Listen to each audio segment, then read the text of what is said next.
American comedian, actor, voice actor, and performer Tim Allen is best known for his part in the sitcom Home Improvement.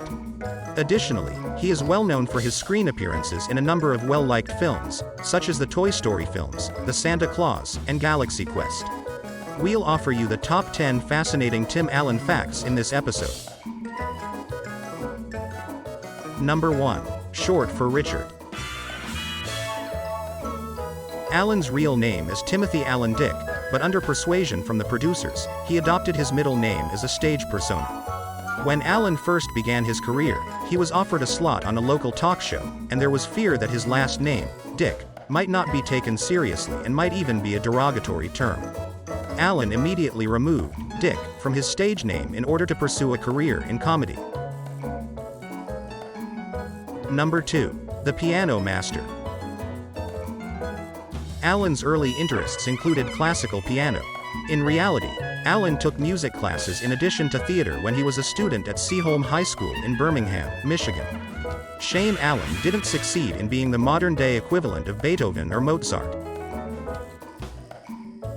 Number 3. Once ruled the entertainment.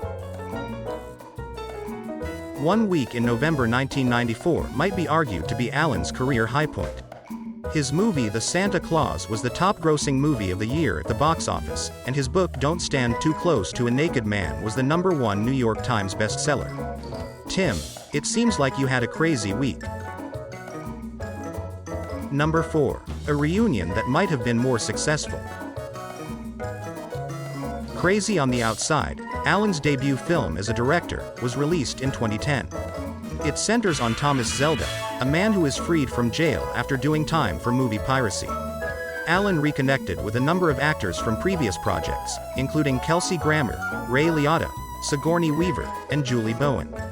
The movie, however, failed to impress audiences and critics alike. Number 5. Love and Marriage. Allen had a daughter named Catherine with Laura Diebel, with whom he was married from 1984 to 1999. After dating for 5 years, Allen wed Jane Hyduke in a private ceremony on October 7, 2006. Elizabeth, a daughter, was the couple's first child, and she was born in 2009. Number 6. The Moment Your Hero Refuses. According to rumors, Allen was initially drawn to the role of Buzz Lightyear because Chevy Chase, who served as one of Allen's comedic role models, had received the role from Pixar first. When Chase declined the part, the producers eventually approached Allen. Without a doubt, Allen included a thank you note in his fan mail for Chase. Number 7. That Isn't Snow. On October 2, 1978, at the Kalamazoo Battle Creek International Airport in Michigan, Allen was detained in a well-known event that occurred early in his career. In his possession was over 1.5 pounds of cocaine. He was threatened with life in jail, so he struck a deal with the police in exchange for a sentence reduction of 3 to 7 years. Allen admitted to distributing drugs and gave the names of several drug traffickers. After spending 2 years and 4 months in the Sandstone Federal Correctional Institution, he was granted parole. Number 8.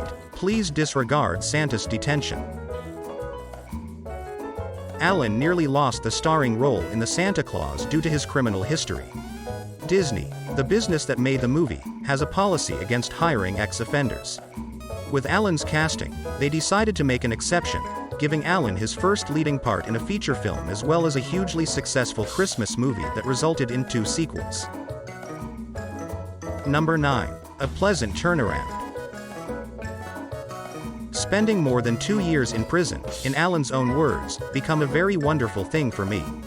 Having to pay for his crimes also allowed Allen to make amends to friends and family, and redirect his energy to more positive goals, though it's unfortunate that Christmas with the Cranks was one of those goals. Recently, Allen reflected that serving time in prison was a watershed moment that put him in a position of great humility. Number 10. Keeping out of the informant's circle. Allen identified 21 individuals with whom he had collaborated while trafficking drugs as a result of his agreement with the police to reveal other identities. Because those in prison naturally see such kind of behavior adversely, the judge overseeing Allen's case opted to have Allen spend his sentence in a separate state. He was sentenced to prison and served it in Minnesota, perhaps with Jerry Lundegaard and Geir Grimsrud.